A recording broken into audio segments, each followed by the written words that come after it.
You know, the Savage Nation is an audience of millions of stories. What you're about to hear is one of them. Sonia on WABC, tell the audience what your hidden story is. Well, I'm in love with my first love, although I'm married, and I know it isn't right. I'm very aware of that, but I have to. I'm sorry, I'm a little upset. I have to tell someone because I don't trust my friends, and I know no one listens to your station because they're all liberals. But I had to tell someone, and I don't know what to do. That's amazing. Well, first of all, let me say this. You have to get it off your chest. It's killing you. I can hear that. And it's a shame you have no one to turn to, but this is a tough topic. How many years have you been married to your husband? 7. And without getting too detailed so that we don't give anything away, you went back to the first love before you were married. Well, how long have you been seeing him on the side? I haven't. That's the problem. The reason why this came up is because I made the mistake of going into Facebook, and I saw him there, and it brought back all these memories, and it just hit me that I'm still in love with him. And I know I have to move on, and I have moved on, but I can't help how I feel, and I don't know what to do. Sonia, how many children do you have with your husband? I'm sorry? How many children do you have with your husband? I don't have any children. Now, that's interesting. You're married 7 years and no children. How come? I don't know. Did you want children? No. Did he want children? He was neutral. Are you a religious person?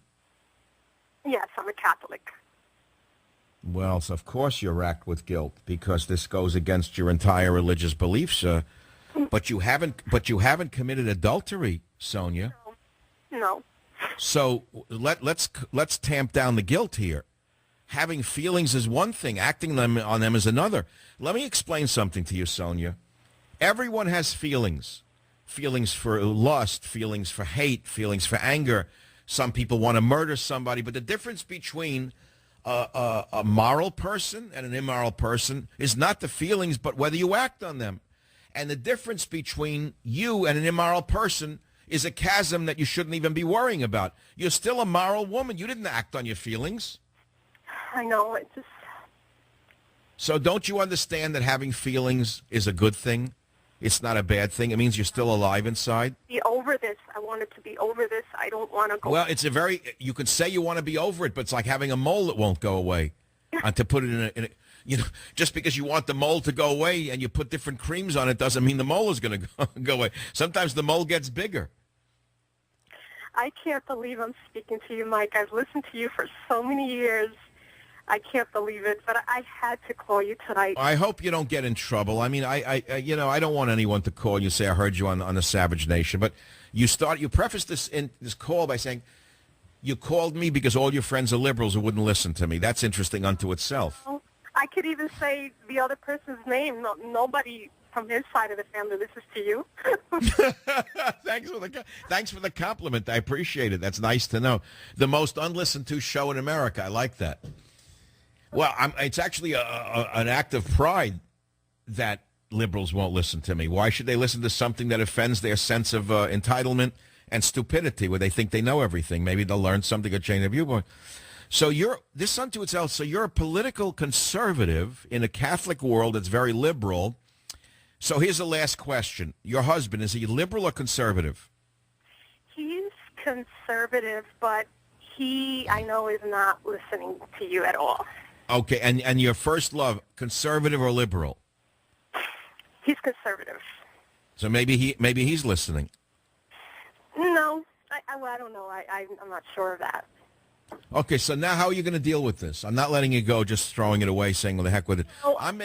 Because you've entrusted me with this. You are crying.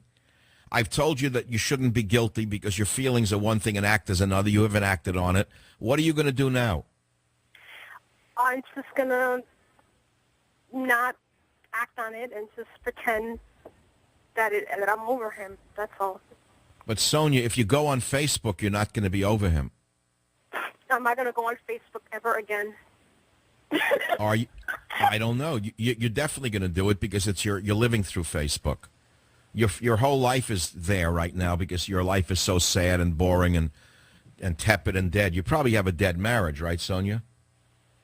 Well, no, actually, it's not. It's just that, you know how sometimes you move on with someone else because that person didn't want to commit, and that's what happened. With number one, with the guy that you're now flirting with in your mind. Well, then then it's a dead end.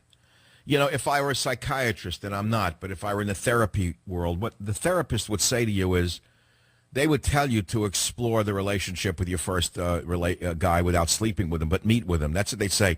Don't sleep with him, but meet with him and see what you really feel. Get it out of your mind, because they'd be afraid, Sonia, that even though you say you're not going to go on Facebook, you're going to start fantasizing about him for the rest of your life, and then you're going to look back and say, I wonder if I should have met with him. Maybe I would have had a better life. That's what's going to happen. And so I can't give you any definitive conclusion to this conversation. For one, I'm not a therapist. Two, it's a radio show. And three, at the end of the day, you have to make your own decision.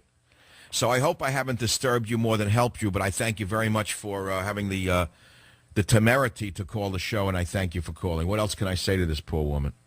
That's one of life's dilemmas, is the split screen image in our head.